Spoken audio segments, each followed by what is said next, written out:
बताया था कि बिना गुरु के कोई भी सिद्धावस्था को प्राप्त नहीं हो सकता। कौन? आपका प्रश्न है जी।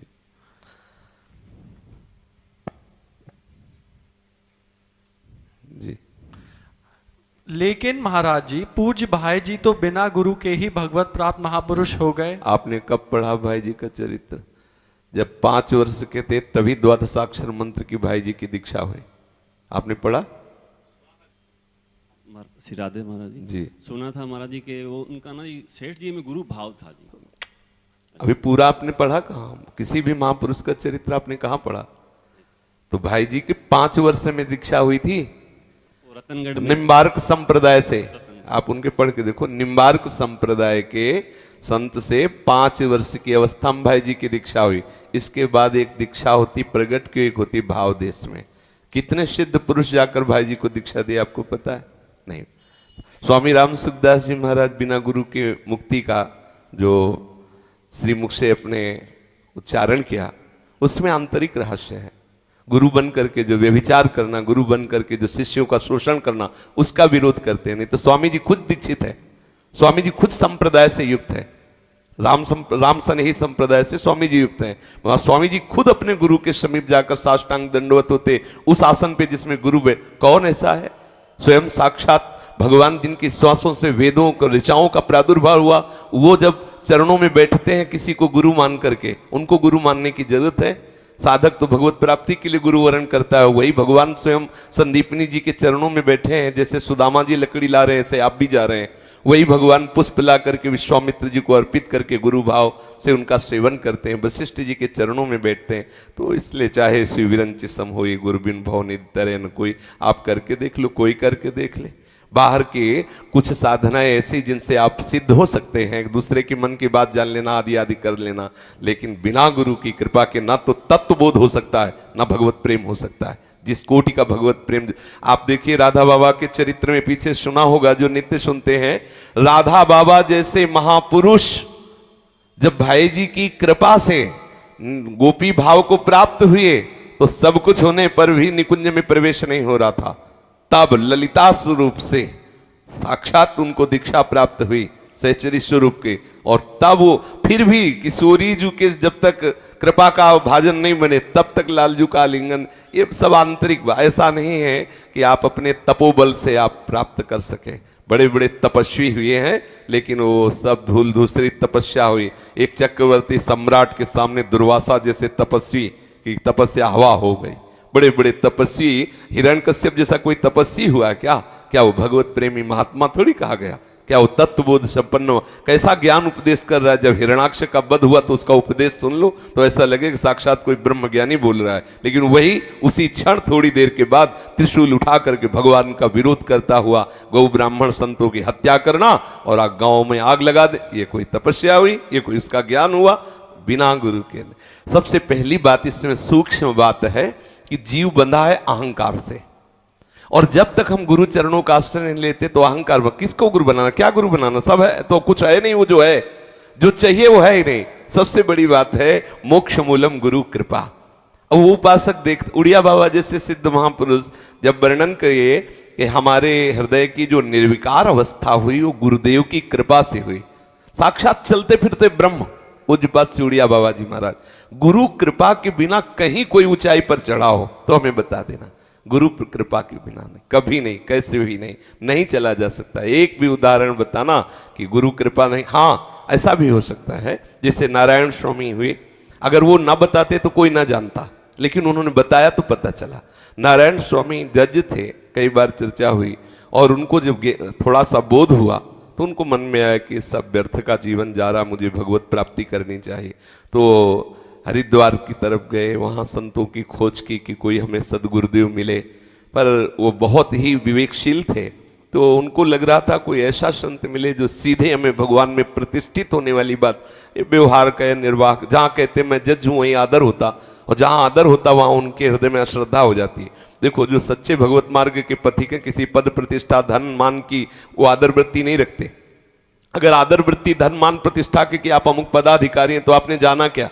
आपने क्या जाना? उसके पद को जाना, उसके स्वरूप को तो नहीं। अगर स्वरूप को जाना तो चीटी का भी वही स्वरूप, तुम्हारा भी स्वरूप, हमारे लिए दोनों बराबर है। तुम्हारी ये थोड़ी कि तुम्हारे लिए हम जयमाल एक रखें। अगर जयमाल रखेंगे तो वीतराग परमहंस अकिंचन महापुरुष के लिए उठकर स्वागत करेंगे, अन्यथा तो श्री भगवत ऋषिक जी ने कहा है कि हम उन सब भक्तों के चरणों में वंदना करते हैं जो अमानी होकर भगवान का भजन करते हैं, लेकिन जो देहाभिमानी, धनाभिमानी, पदाभिमानी है, इनसे हम दूरी बना के रहते हैं।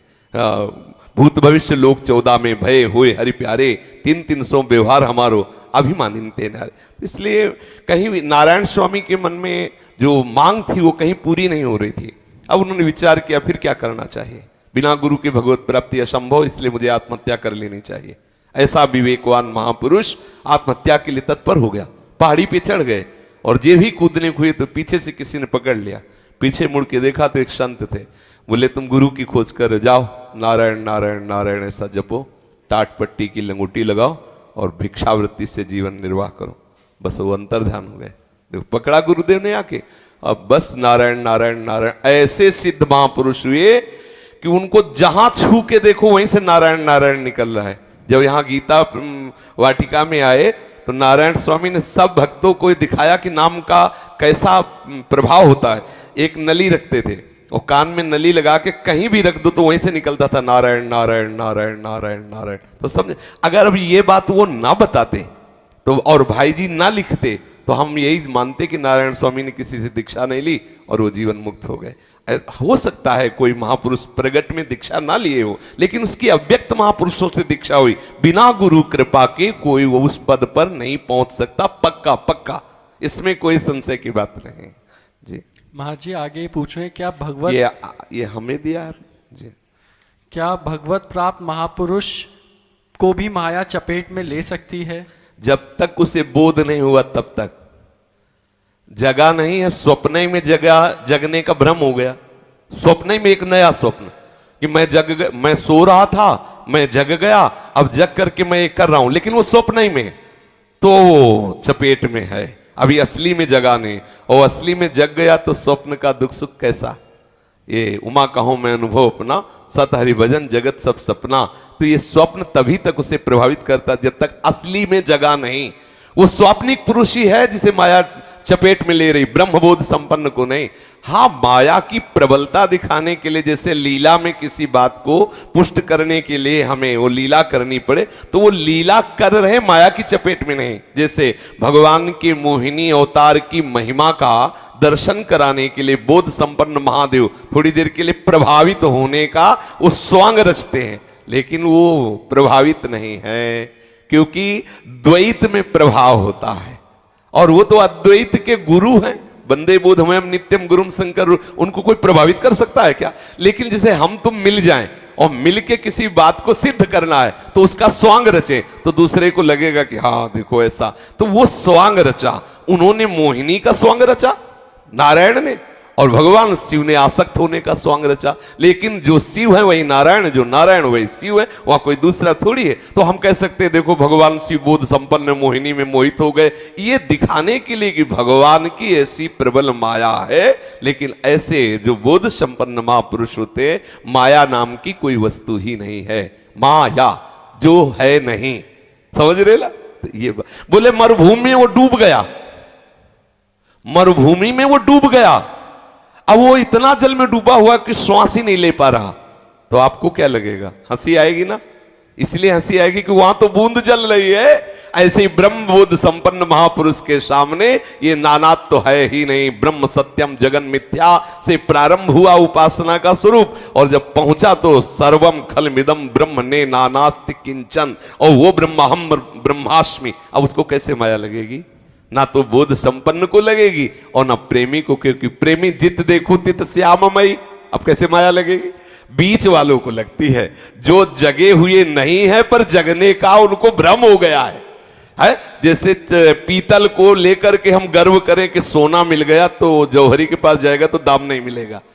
तो ये बात है, अगर सच्चा बोध हो गया या प्रेम हो गया तो फिर माया शब्द है ही नहीं जी। महाराज जी, भगवान का एक नाम सुषुम्ना मार्ग संचारी है, इसका भावार्थ? हाँ, जिस योगी की जो नाड़ी समवस्था को प्राप्त हो जाती है तो उसका सुषुम्ना मार्ग खुल जाता है। सुषुम्ना मार्ग खुल जाने का तात्पर्य है वो सदैव शम में स्थित होते हुए ब्रह्म साक्षात्कार की योग्यता प्राप्त कर लेता है। तो जैसे आज की सत्संग में था कि भगवान ही सत्य देते हैं, भगवान ही अहिंसा देते हैं, भगवान ही उत्तम विवेक देते हैं, ऐसे ही भगवान ही सुषुम्ना मार्ग का संचार करते हैं। अर्थात भगवत प्राप्ति की योग्यता और भगवत प्राप्ति दोनों प्रभु ही कराते हैं, केवल हम आश्रित हो जाएं। तो उसमें सुषुम्ना मार्ग संचारी भगवान सुषुम्ना मार्ग का संचार कर देते हैं, जीव की सामर्थ्य नहीं। अगर किसी योगी के योग द्वारा ऐसी कोई सिद्धि आती तो भगवान प्रदान करते हैं। अपने को यही मानना है कि सर्व विभूति स्वरूप भगवान ही ऐसी कृपा करते हैं।